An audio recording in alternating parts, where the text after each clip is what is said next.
You're watching Fox 45 Morning News. All local, all morning.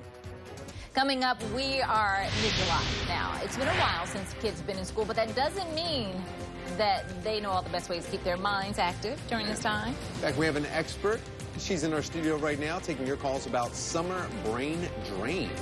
You can give us a call right now if you have questions for her. 410-481-4545 or simply send us a tweet at Fox Baltimore. You can also post those questions on our Facebook page. 7:49 is the time. You're watching Fox 45 Morning News, all local, all morning.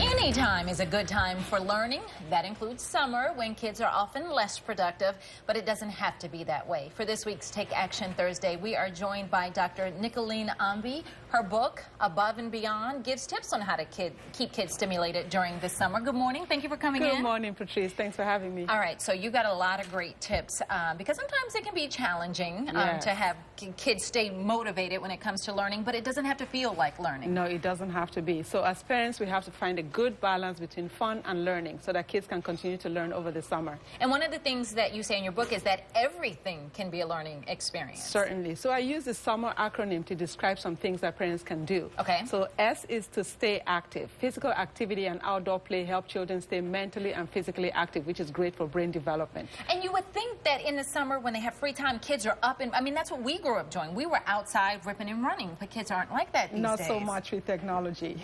It's amazing. So parents have to actively make sure they stay moving. Yes. Use the kitchen to help your kid prepare a meal. Help them prepare a meal in the kitchen. That helps them enhance their math skills, which is great also.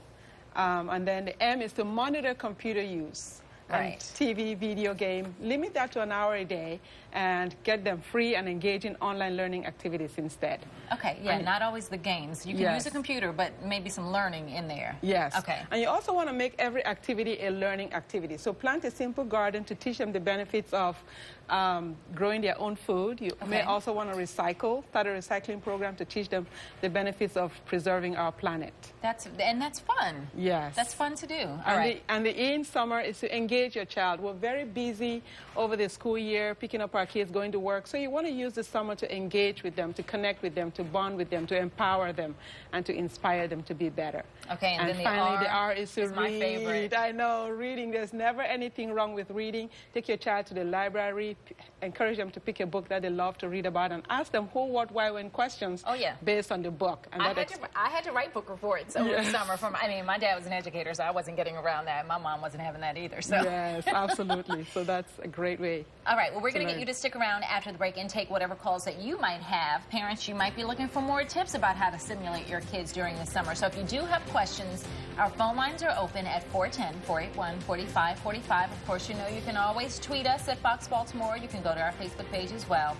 7:54 is the time. You're watching Fox 45 Morning News, all local, all morning. We are back with Dr. Nicoline Ambe, author of Above and Beyond, and she is taking your calls about stimulating your kids for summer as part of our Take Action Thursday. So if you have questions, the phone lines are open, 410-481-4545. You can tweet us, send us a message through Facebook as well. We do have a caller on the line. We've got Robert from Bel Air. Good morning, Robert. Robert, are you there? I'm here. Can you hear me? Yes, I can. All right. What's your question? Yes. My name is Robert Takusi. I'm here in Bel Air, Maryland. I'm a fan of Dr. Nicoline Ambe. I was just going to ask her.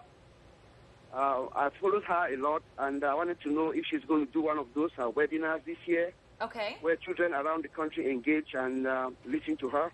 Robert is a fan. He has followed your work, and he wants to know if you're going to have, you have webinars. He wants to know if there's one that's coming up that he can get in on. Yes, I do have webinars on my website. If you go to nicolineambe.com/training, I have a webinar for youth, for teenagers, on how to prepare for college, career, and life. And I also have webinars for elementary school parents as well that are going to be on the website.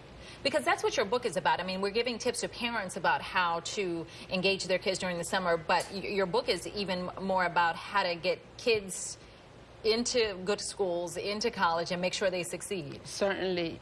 Patrice, the world is becoming very competitive now. Yes. So as parents, we really have to prepare our children at home to get good grades in school, to prepare for the right career and to prepare for retirement. So we have to start thinking about that early enough. And I'm so glad you said that. They're kids, but they need to start thinking about retirement now, and that's not stressed enough. Where can people get your book? The book is available on my website at NicolineAmbe.com/books, or if you go to Amazon.com and put in my name, Nicoline Ambe, the book will come up. All right. Well, we appreciate you coming in. Thank you so much, Patrice. Thank you. All right. Well, coming up, the Maryland Zoo